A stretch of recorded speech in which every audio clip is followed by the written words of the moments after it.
For a vehicle to drive itself, it needs to know where it is in the world, and it also needs to know what's around it. Based on these factors, it needs to be able to make smart and safe driving decisions in the real world.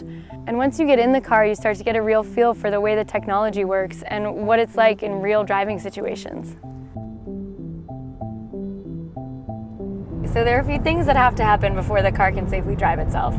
First, it has to figure out its location in the world. So we use GPS, but GPS isn't always that accurate, which is why we rely on our other sensors like the laser, which picks up on details in the environment that help us identify our more precise location.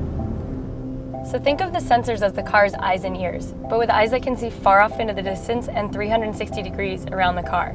And the great thing about having all these sensors is that they can talk to each other and get cross-checked information about the environment. So while we take in a ton of information using our sensors, it's our software that really processes all of this and differentiates between objects. All these objects are visible on the laptop that the safety drivers use while testing the vehicles. Based on what the vehicle senses and processes, these objects will be represented by different colored boxes. Cyclists will be red, pedestrians yellow, and the vehicles will appear as either green or pink. These boxes demonstrate the processing that takes place within the software. And think about the complexity here. People look different, cars have different shapes and sizes, yet despite these nuances, the software needs to classify these objects appropriately based on factors like their shape, movement pattern, or location. For example, if there's a cyclist in the bike lane, the vehicle understands that this is a cyclist, not another object like a car or a pedestrian, so the cyclist appears as a red box on the safety driver's laptop.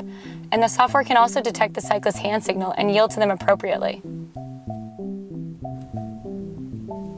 When our engineers think about where the car should drive and how, safety is always the top priority. So the vehicle takes into account many things like how close it is to other objects or matching speed with traffic or anticipating other cars cutting in. For example, as a passenger, it can feel a little uncomfortable passing by a large vehicle on the road.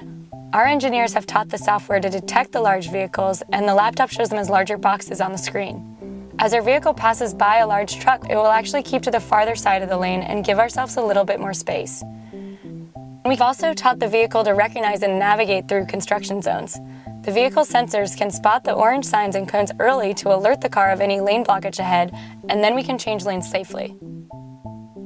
Another thing that's really important is for the vehicle to drive in a naturalistic way, because when it's natural and the car abides by social norms on the road, it's also safer. For example, at four-way stops, people typically rely on eye contact to communicate whose turn it is, and in our case, the vehicle inches forward into the intersection to indicate its intent. So my role as a safety driver is first and foremost to keep the car, myself, and everyone around me safe. And in addition to keeping the car safe, I also provide detailed feedback to developers and let them know the car does anything that maybe I wouldn't have done personally. Maybe the car wasn't assertive enough in a lane change or wasn't fast enough at a green light. We provide the detailed feedback so they can fine-tune the whole driving experience. By getting out there and driving in the real world, we're getting a better understanding of what exactly it's going to take to improve the safety and comfort and ease of transportation. And that's really what our project's all about.